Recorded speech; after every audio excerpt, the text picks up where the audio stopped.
నువ్వు అడగకుండా అడుగుడి మీకు ఇవ్వబడును. వాడు అడగటం కూడా చేత కాదు వాడికి. కనీసం ఈ స్త్రీ ప్రవక్త దగ్గర వచ్చి ఏదైనా చేయగలవా అన్నట్టుగా ఆ అర్థం వచ్చేటట్టుగా నా భర్త చనిపోయాడు, నా ఇంట్లో నూనె కుండ మాత్రమే ఉంది అని చెప్పాడు.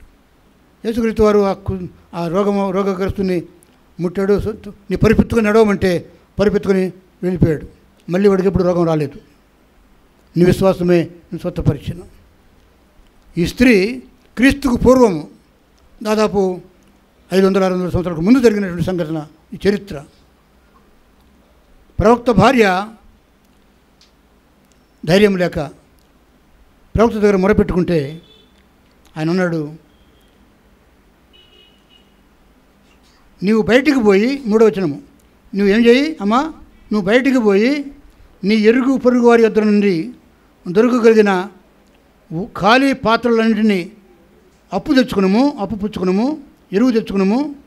అప్పుడు నీవు నీ ఇంట్లోకి వచ్చి నీవును నీ కుమారులను లోపల నుండి తలుపు మూసి ఆ పాత్రలన్నింటిలో నూనె పోసి నిండినవి ఒక తట్టున ఉంచుమని ఆమె సెలవీయగా, ఆమె అతని ఎదుటి పోయి తాను తన కుమారులను లోపల నుండి తలుపులు మూసి కుమారులు తెచ్చిన పాత్రలలో నూనె పోసెను. పాత్రలన్నీ నిండిన తర్వాత ఇంకా పాత్రలు తెమ్మని ఆమె తన కుమారుడితో చెప్పగా వాడికి మరేమీ లేవని చెప్పాడు. హల్లెలూయా. ప్రవక్త చెప్పిన మాట తుచ తప్పకుండా జరిగింది. ఆమె ఒక మాట నుండొచ్చు, అయ్యా నేను నూనె కుండ మాత్రమే ఉందని చెప్పాను, కానీ నువ్వేమో ఊరిలో అందరి దగ్గరికి వెళ్ళి కుండలు పాత్రలు తెచ్చుకొని ఆ పాత్రలో నూనె పోయమంటున్నావు, అసలు నూనె లేదు అందులో. ఎంత దరిద్రం వచ్చిందంటే కుండ ఉంది కానీ నూనె లేదు. ఒకవేళ అడుగున కొంచెం గసి ఉందేమో. ప్రవక్త గారు ఆ పని నేను చేయలేను, ఎందుకంటే నేను అసలే విధవరాలని, బయటకు పోలేను, వాళ్ళని వెళ్ళి అడుక్కోలేను, నువ్వేమైనా చేస్తే అద్భుతం చేయి, కలుగును కాకంటే కలుగుద్ది అని అడగొచ్చు. కానీ ఆమె విధేయత చూపింది. కష్టమైన ఇంటింటికి వెళ్ళి అడుక్కోవాలి. మీ ఇంట్లో ఏమైనా పాత్రలు ఖాళీ పాత్రలు ఉన్నాయా అడుక్కోవాలి. అసలే భర్త చనిపోయి విధవరాలైపోయి అవమానకరంగా దుఃఖంతో ఉంది. ఇప్పుడు ప్రవక్త ఉంటున్నట్లే నువ్వు ఇంటింటికి వెళ్ళి, నీ ఊరిలో ప్రతి ఇంటికి వెళ్ళి ఏ ఇంట్లో ఖాళీ పాత్రలు ఉన్నాయో, కుండలు కాదు, కుండ ఈమె దగ్గరే ఉంది, ఈమె ఇంట్లో కుండ మాత్రం ఉంది. ఇప్పుడు ఈమెకి ఏం కావాలి? పాత్రలు కావాలి. కుండకు పాత్రకు కొంచెం తేడా ఉంటుంది. కుండ పెద్దది, ఎంత పెద్దదైనా కావచ్చు, చిన్నదైనా కావచ్చు. పాత్ర అనేది అది వెడల్పుగా ఉంటుంది. పాత్ర అనేది వెడల్పుగా ఉంటుంది. అది నింపడం సులభం, కుండ నింపడం కొంచెం కష్టం. సేవకుడు కుండ లాంటి వాడు. హల్లెలూయా. ప్రవక్త ఎలాంటి వాడుగా ఉండాలండి? కుండ లాంటి వాడే ఉండాలి. ఆ కుండలో ఏముండాలి? నూనె ఉండాలి.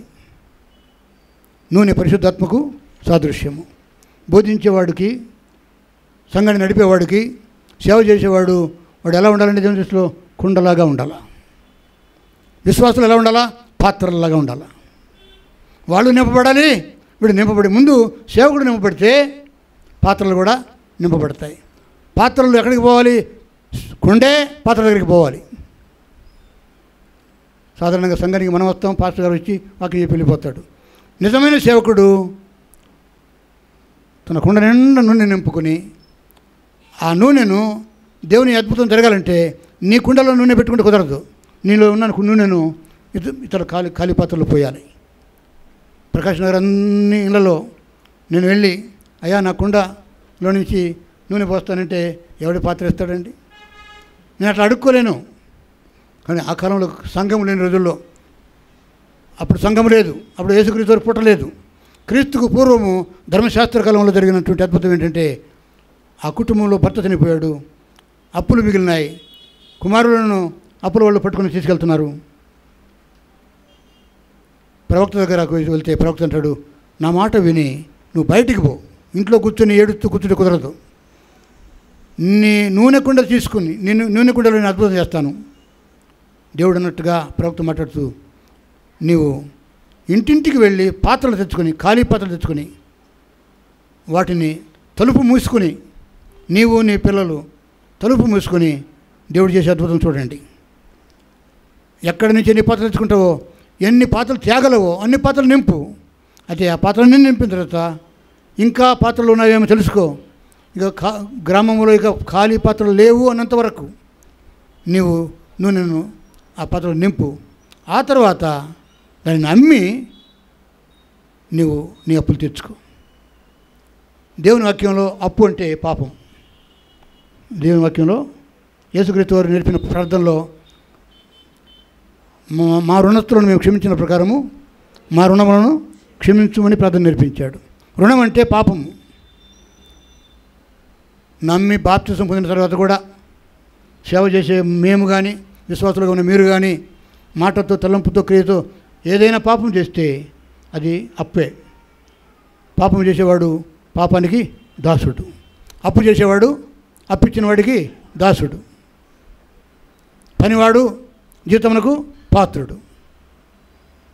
ఏ పని చేయకుండా సోమరిగా ఉంటే వాడు ప్రతిఫలం అనుభవిస్తాడు. ఇది నాన్న, నువ్వు దేవునికి దాసుడుగా ఉంటావా, అప్పులకు దాసుడుగా ఉంటావా, పాపానికి దాసుడుగా ఉంటావా? ఈ ప్రవక్త గొప్ప భక్తుడే కానీ, ప్రార్థనాపరుడే కానీ అప్పులు చేసి భార్యను పిల్లలను ఒంటరిగా విడిచిపెట్టి అప్పులలో చచ్చాడు. అప్పులు తీర్చకుండా చచ్చిపోయాడు. ఎంత అవమానకరం.